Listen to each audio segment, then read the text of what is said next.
The kind of organization that I come from and I am,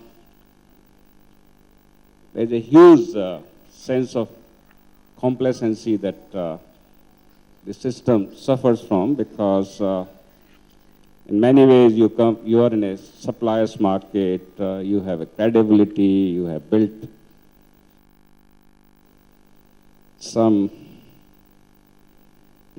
a brand which is either you have inherited or you have contributed to its glory. So in our kind of organizations, I think change has to be consciously created because academics find it difficult to accept terms, and there's always this tendency to defend where you are and who you are. But today, the rate at which things are happening, even in academics, I think in the last 10, 15 years, all of us have not only woken up, but have done things, the speed at which we have moved in the last few years. I think the IM system did not move for 30 years. For instance, I've been a student of IM Ahmedabad, and IM Ahmedabad did not increase the number of students they took for 22 long years. It was sitting at 3 sections, about 160, 170, and then suddenly things started changing, and between 2006 and today, the strength itself has more than doubled. So I think issue is not how much it is happening. The point, like we say, what's going to happen in future? If you look around, future is already happening in some part of the world.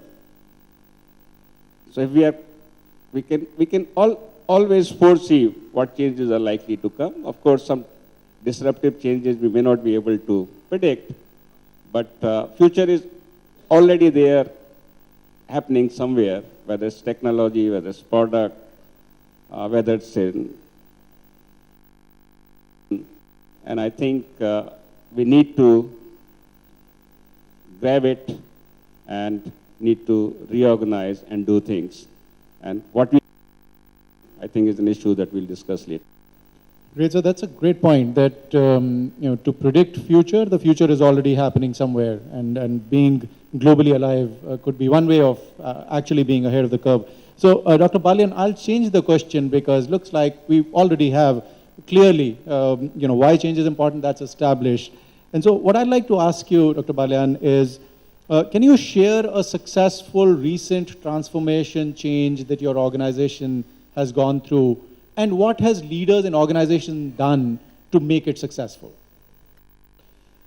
Yeah, Mr. Soni, I think first of all, I'd like to recognize that we have an inspirational leader here, President Colonel Wahi, who's actually changed the ONGC. And we are all his students, actually. So we've all learned from him, actually. But I'll just like to make a point before I share this, one of the major initiatives that was taken. The question is now the rate of change, actually. And the technology, the aspiration, the affluence world over is making it happen so rapidly that when we used to say that we have to race for competition, actually today we have to race to remain in the race, actually. Otherwise we are left behind. So that's the kind of compulsion that has come in. So we should recognize that we need to be racing to remain in contention, otherwise companies just fall back and do that. Now, when I joined ONGC, I spent about 34 years in ONGC, joined in '76. It was a very sleepy government organization. In fact, for a couple of months, I was not really sure whether I have made the right decision to really join ONGC or not. The office used to open around 11 o'clock, and I had to ask for a key, please give me. I'll come up. From that to 2010, when I left actually, that company, we were taking pride in calling it that ONGC is a PSU MNC now. And this has happened only because we had leadership in the organization right from the beginning. There have been as many as 10 major initiative changes that were upon that. There are many of them, but the one which I was very closely associated was what we called as corporate rejuvenation campaign. And I must point out that we took up this nomenclature as campaign because we felt that change looks like to be from A to B, or a transformation from here to here looks like to be a kind of a destination, was called. But we had that connotation, so we called it corporate rejuvenation campaign. The essential elements were that we should have the right person for the right job with accountability, carve out activities which are of service in nature, move from the functional kind of working to task-related and task-oriented jobs on that. And we created a kind of a virtual corporate that office somewhere in Gujarat, the head of that office actually functions as a CEO. So he gets a kind of feel operating in a different environment. The important part was that there were a lot of performance contracts that were supposed to be signed by the service providers with their clearly laid down accountability, were made responsible for that. And they had to sign service level agreements with the actually assets like producing assets or exploration assets.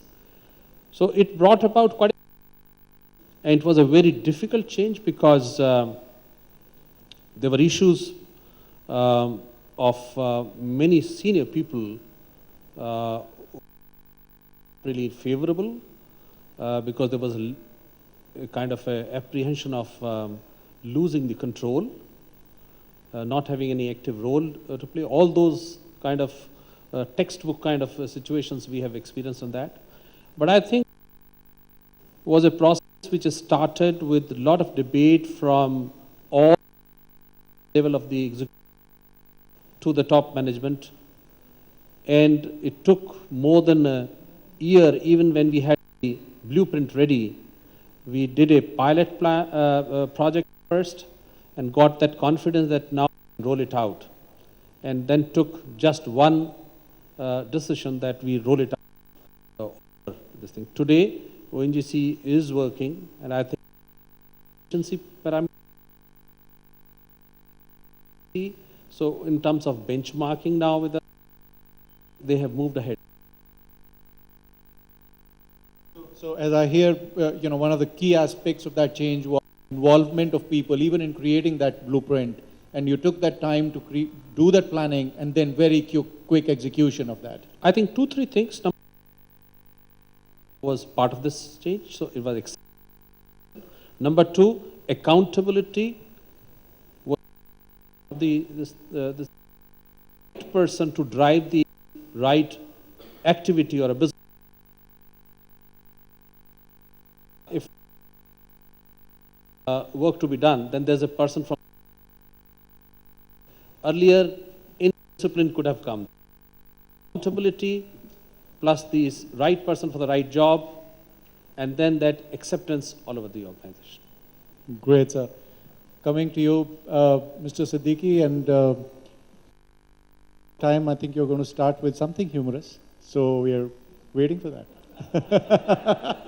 I think the moment we started, you talked about this Maruti 800 incident with your daughter. A lot you talk about Swift and Desire. 800, I think our age has gone. when we look at, perhaps you asked this first question now, I think it was as Preeti also talked about, it has been there, but I think relative focus and maybe the kind of cost is very high if you don't get along now.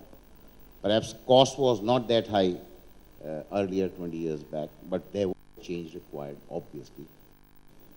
Also, when we look at this globalization perspective, you talked about this wireless incident, and you are now connected to the global world, literally. That will have an impact on business environment. Typically, we also see in our experience that customers have changed. That means market is getting restructured. And if you look at globally, maybe the economy, when we used to see America, and then now is getting restructured. It can be China and India 20, 30 years down the line. So there is this global restructuring taking place. Will be changed. And to a great extent, maybe the sheer definition of competitive edge of an organization from core competencies, product, technology, features, at all those kinds of things, shifting to people-related intangibles, speed, responsiveness, capability. You know, a competitor from us can copy our technology, what we do in a car, but cannot copy the culture of Maruti, because that's where responsiveness comes in, that's where passion comes in. Huh?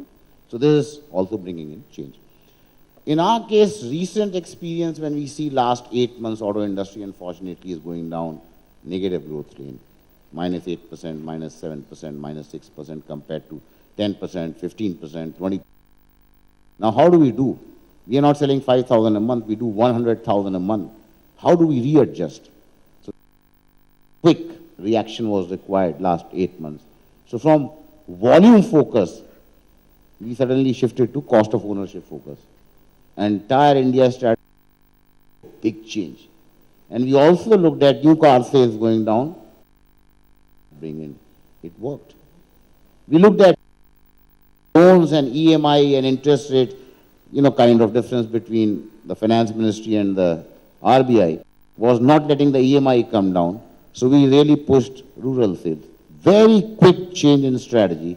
We are still profitable, better than last year, in spite of and lower business opportunities and economic slowdown. That's the latest. But 4 years back, and I think you were fully involved in that, suppliers supplying 80% of our rough every year, having on HR, capability of people, commitment of people, industrial relations, contract workers, and therefore the suppliers were getting affected for Maruti. If there is a strike in a supplier, we are gone. If there is something bad, we are gone. And just bring in this HR functional maturity for the top 240 suppliers of the big assignment involved with Hewitt. We find out a particular new way. How do we do that? There was no model existing at that point of time. That business associates. Another kind of strategy which has worked well with dealers, and slightly earlier, 2008, Mr. Khattar was perhaps the Indian face CEO of Maruti, very bright, very popular. Retired 2007 December, and then there was this big question that first time in the great company, a Japanese expatriate will take over as the managing director. How do we bring in this entire employee, 20,000 people, government, customers, with the Indian face? Then we tried and experired